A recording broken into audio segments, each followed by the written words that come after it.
28 سال سن دارد. 3 فرزند، یکی دختر، یکی پسر و یکی دختر. آمنه زنی با چادری گلدار.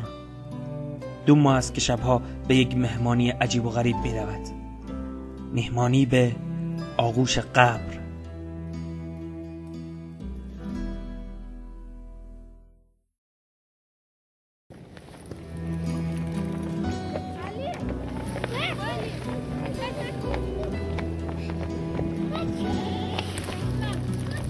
من و دیگر اعضای گروه هم با او در یک قبرستان دیدار داشتیم.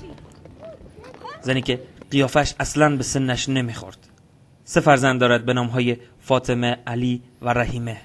6 سال است که چیزی به نام شوهر که در افغانستان بیشتر به سایه سر معروف است ندارد. اما میگوید که شوهرش بدون اطلاع از پیش آنان فرار کرده است. موضوعیت خبر ندارم. 6 سال میشه. اینمی 6 ماه بود. اینمی دختر رضا که او ما ندیدم تا میدم. الان فاطمه از پشت علی بازم رحیمه. از خاطر از اینا ما دوست رو میار که اینجا گذارم. در این 6 سال چه اتفاقاتی افتاده؟ کجا زندگی کرده؟ با کیها برخورد داشته و یا اینکه به کی پناه برده؟ او گفته که بعد از فرار شوهرش در 2 سال اول همراه با مادرش زندگی میکرده.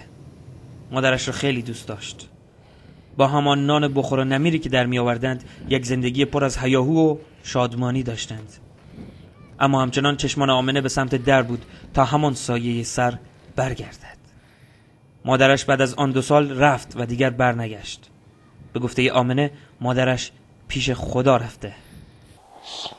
مادر خاطرات خوب داشت. مادر تا که زنده بود شوهرم نبود. اولادایم رو جمع میکرد. مارد کو کمر رایی میکرد. ما بویا میکندم. میوردم بویا رو میبردم سودا میکندم. از یا یک لباسی، یک کلاوشی، یک هر چیزی میوردم تا که مادرم زنده بود.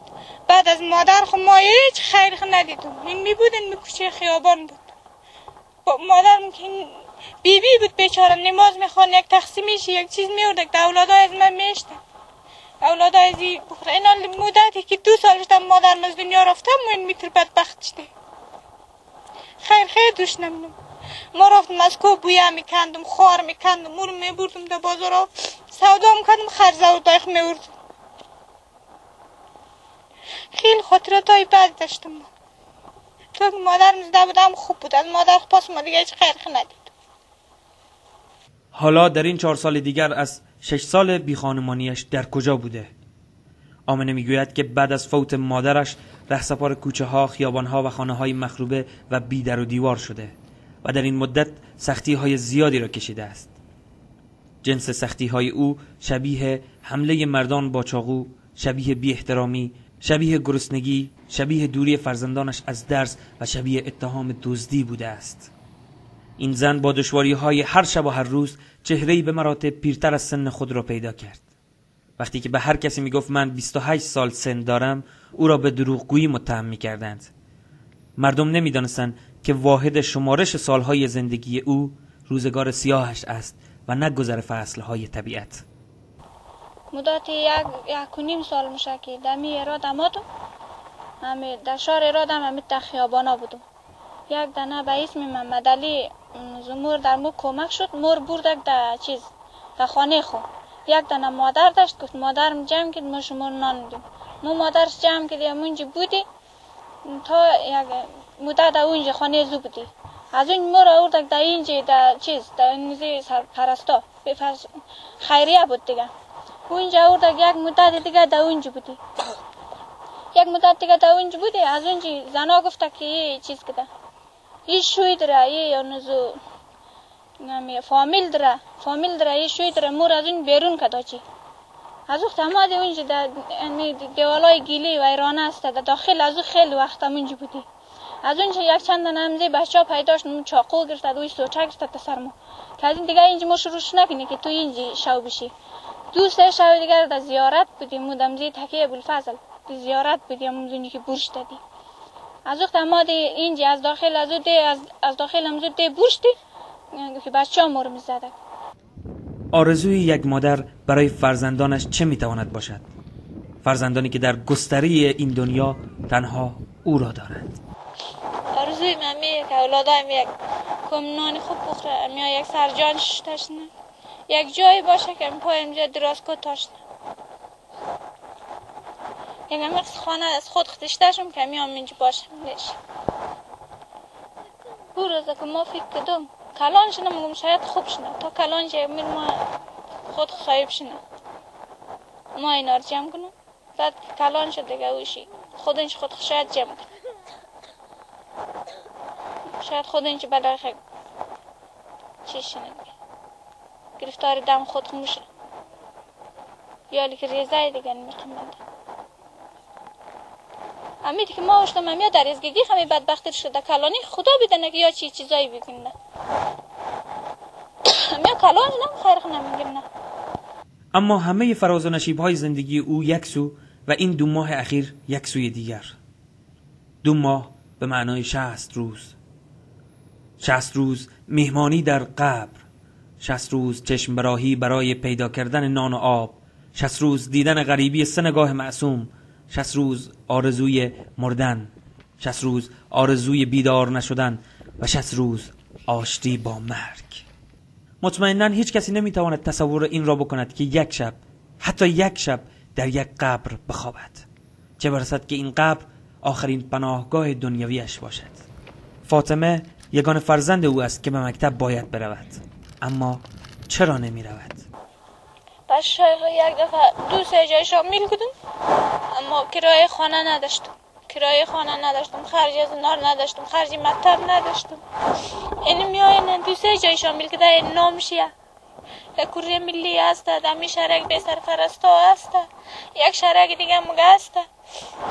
این میاد از خرج از یار نداشتم، نان از یار نداشتم، این میام زین کشیده میشد، یار گرفته بور میشد دیگه یک طرف دیگر میشد. اما آرزو داشتم که خدای یک بنده خدای پیداش نه امی اولادایم بگیرن برای خود کمیا یک رقم از ملی رقم نمونه. اگه ما سعادت داشتم که خیلی یک کار برای خود پیدا میکردم دگردن نمیزان میتون مندم. ملکه قبرستان حالا از دوستی خود با قبر حکایت می کند. او عقیده دارد که گورستان جای آرام و فاقد هر گونه غم و غصه است. آمنه قبر را جای آرام می داند و می گوید که دوست دارد تا همیشه در اینجا زندگی کند.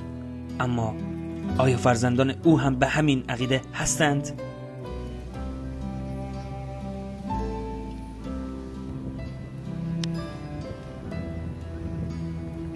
خسته شده، مالی یخ شده، اولادای من مالی میترسم از این به بعد دیگه در قبرستان خواه نکنی بری. مگم کجا بری مگم.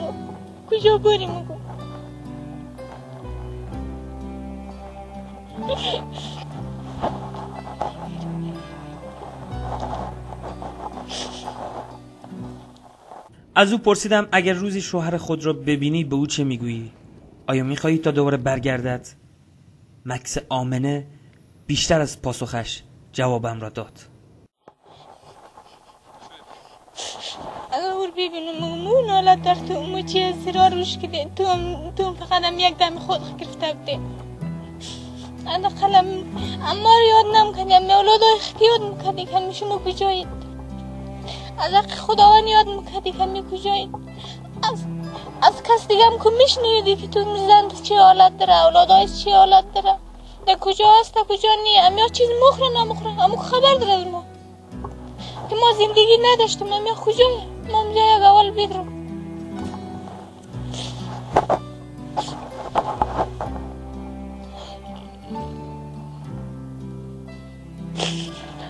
شاید امو اگه باید می اولادایش هم امور نمی نخشه، یک کدامش امور نمی نخشه. نالت خودم دمزوش نه که امو مور امیت پرتک داده امیت روزار میکشی و یک دمی خود خوب بگیره.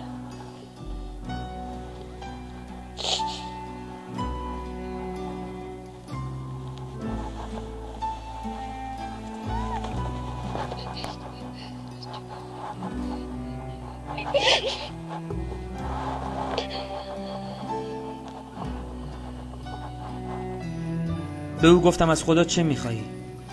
سوالی که شاید لازم نبود تا آمنه حتی کوچکترین فکری را نسبت به آن بکند.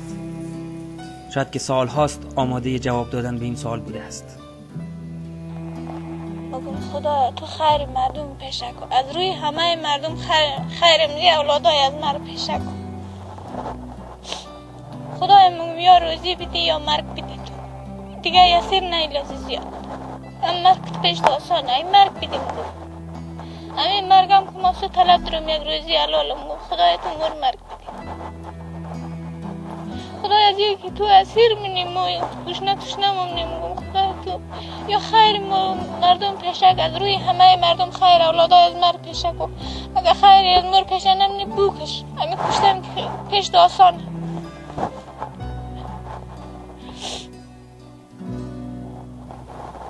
خدای دیمه بازم شکر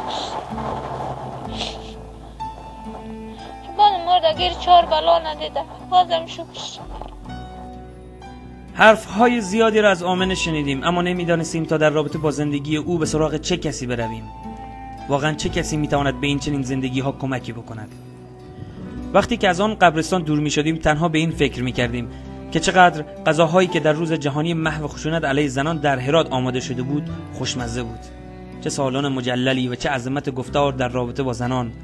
چه زنان و مردان خوشلباسی آمده بودند و چه حکیمانه قصه مبارزه با خشونت بر زنان را تعبیر و تفسیر می‌کردند. سرشان سلامت.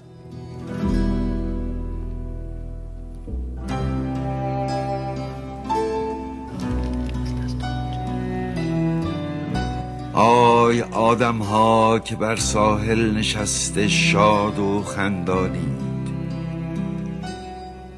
یک نفر در آب دارد می سپارد جان، یک نفر دارد که دست و پای دایم میزند روی این دریای تند و تیره و سنگین که میدانید. آن زمان که مست هستید از خیال دست یابیدن به دشمن، آن زمان که پیش خود بیهوده پندارید که گرفتستید دست ناتوانی را تا توانایی بهتر را پدیدارید، آن زمان که تنگ میبندید بر کمرهاتان کمربند، در چه هنگامی بگویم من یک نفر در آب دارد میکند بیهوده جان قربان.